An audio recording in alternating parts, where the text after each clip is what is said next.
Yung isa pang classic na M1911. Ito. Kamukha niya yung isang M1911 na rose gold.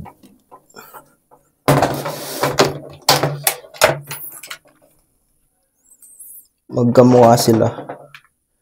Although ito rose gold lang to, ito classic look na M1911. Yan.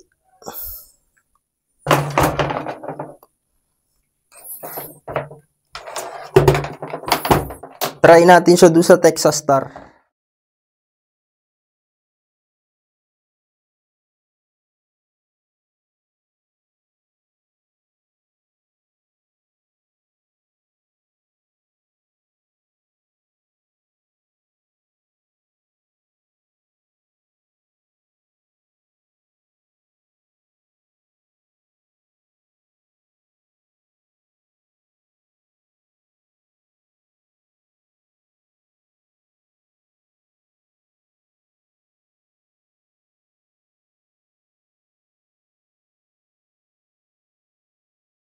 Itong M1911 ENC yung brand. Tapos nagkarga ako nung green gas. Walang laman yung niya. Walang laman tong magazine niya ng gas. Akala ko sumisingaw siya dun sa refilling valve niya. Wala naman, tsaka sa release. Tsaka sa release valve niya. Tas yung screw dito, yung screw na maliit, yan dito, ito katabi nito refill valve, doon pala sa sumisingaw. Walang laman to ng medyo matagal rin siguro, kaya yung o-ring niya hindi lumalapat, hindi numinipis. Chinek ko, screw lang naman, in-unscrew ko, tas sinilip yung o-ring, okay naman, wala nang pingas. Yun nga lang, di lang nalalagyan ng gas, kaya sumisingaw nung una. Tas nung katagalan, medyo namamaga na siguro yung o-ring niya. Kaya medyo nawala na yung singaw niya. Yun yung testingin natin ngayon sa Texas Star. 12 kg, 20 grams dun sa Texas Star.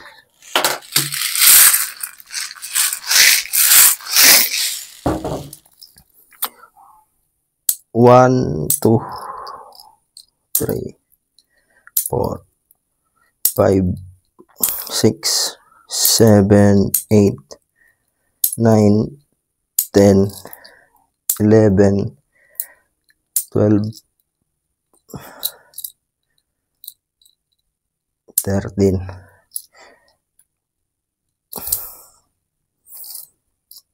14, 15. Hindi natin isasagad sa doon lang tayo sa 15 kasi maliit lang yung niya, maliit lang yung lalagyanan ng gas niya. Tingnan yung magazine, hindi katulad ng mga high kappa sa mga ibang Glock, madami yung makakarga, manipis lang siya. 15 to, 15 rin yan. Sana maubos natin.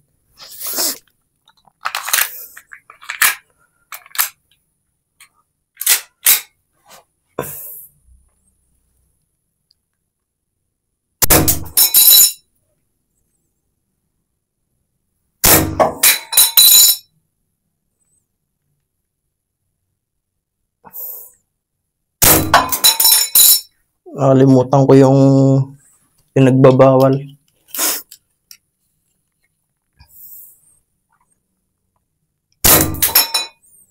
Dapat makatama tayo lahat.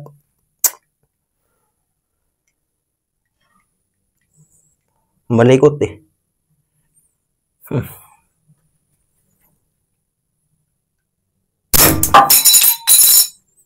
Kasi 15 lang yung kinarga. Masisira yung baka mag double feed yung bibis, nagbo-moist yung salamin, lumalabo.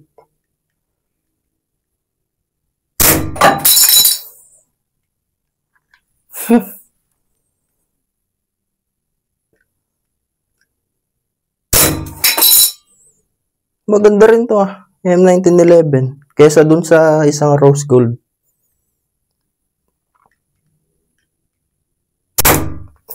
Sumablay na tayong isa.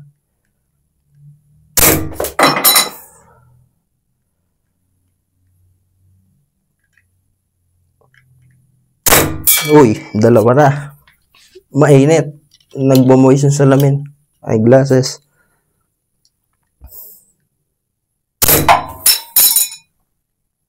Nag-miss tayong dalawa. May matitirang ano dyan. Dalawa. Kung tatamaan natin.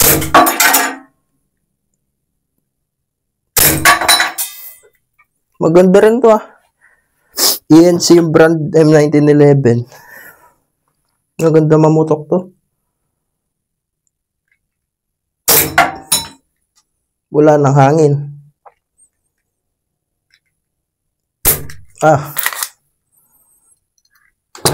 Karga ulit tayo. May dalawa pang natitira dun. Tsaka naubusan na rin tayo ng bala.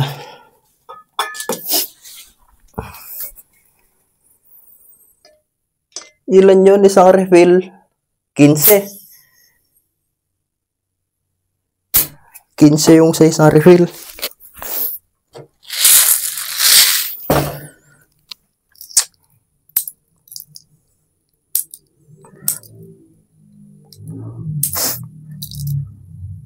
May 5 akong kakarga. Tatamaan na natin, hindi na gumagalaw May load kaya yung chamber nito. Wala. Uy, yung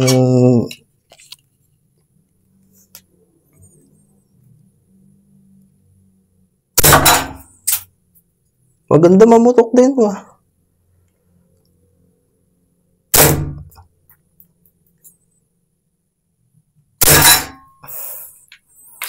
Doon naman tayo sa mga 1 inch, tapos half inch.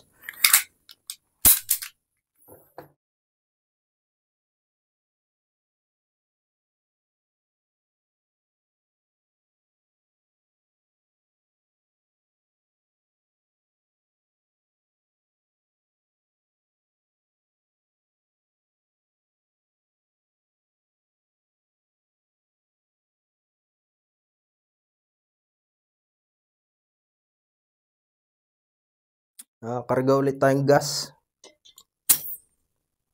Maliit lang kasi yung ano nito, maliit lang yung magazine niya, kaya manipis lang pero maganda mamutok. Doon sa 15, di ka papaya sa 15 nito. Ilan yung 10. May natirang isa, 2, 3, 4, 5, 6, 7, 8, 9, 10, 11, 12. 12 lang natin. Kasi pag kiniginsin natin na ano yung spring yung spring ng magazine nasasagad. Ano lang 12 to. May load, meron. Load yung chamber mo dun sa 1 inch. Tumama pero hindi nalaglag. May karton sa likod.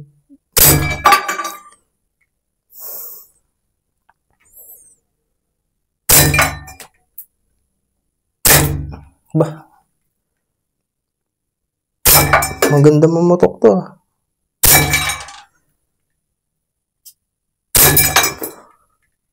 Maganda to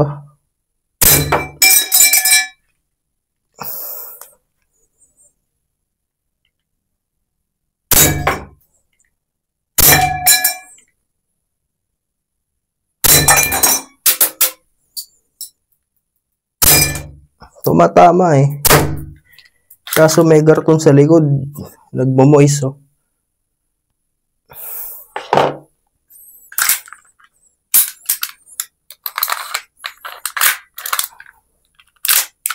Doon tayo sa half inch.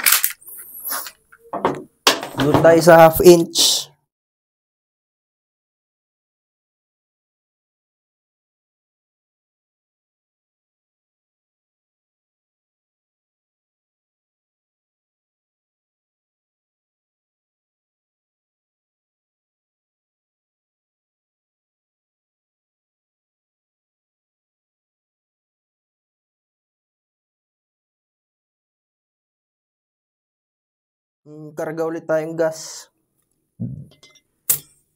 Maganda sa mamutok, magastos sa gas. Pero malakas. Maganda rin pala tong M1911. 10 yun, half inches. 1, 2, 3, 4, 5, 6, 7, 8, 9, 10, 11.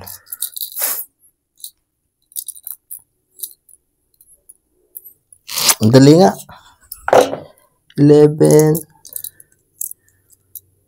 12,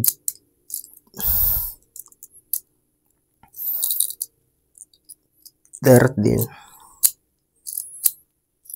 Magulo na.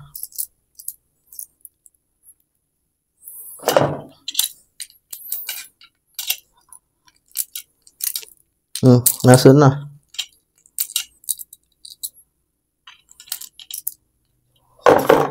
13 kontra sa 10.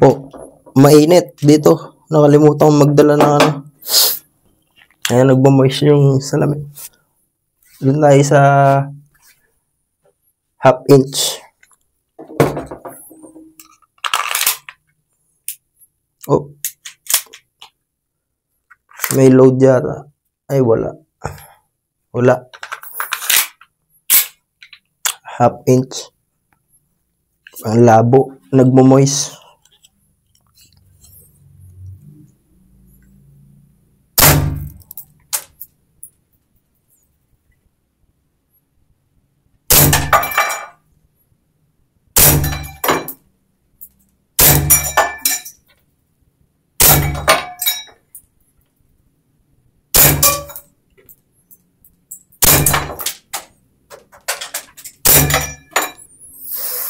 Nagmamoist yung eyeglasses.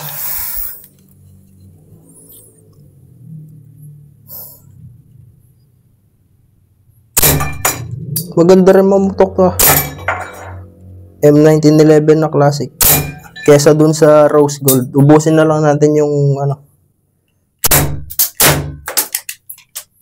Yung M1911 na classic look. Mas maganda sa mamutok kesa dun sa rose gold. Ito, yung 1911 na to. Yun nga lang sa ano niya, sa dito sa gas niya, kung maliit yung magazine, dun sa 15, ubos agad yung ano, 15. Yan, sakto yung sa 15 mo. 15 putok. Dun sa saktong ubos. Pero kung tatansyahin mo, 10 hanggang 12 para may matitira pa. Kasi dun sa pang ano mo, 15, 14, 13, konti, mahina na lang yung gas mo nun. Sakto dun sa 12, 11, ganyan, naputok, may matitira pa. Tama pa. Yun yung ano natin, classic na M1911A1.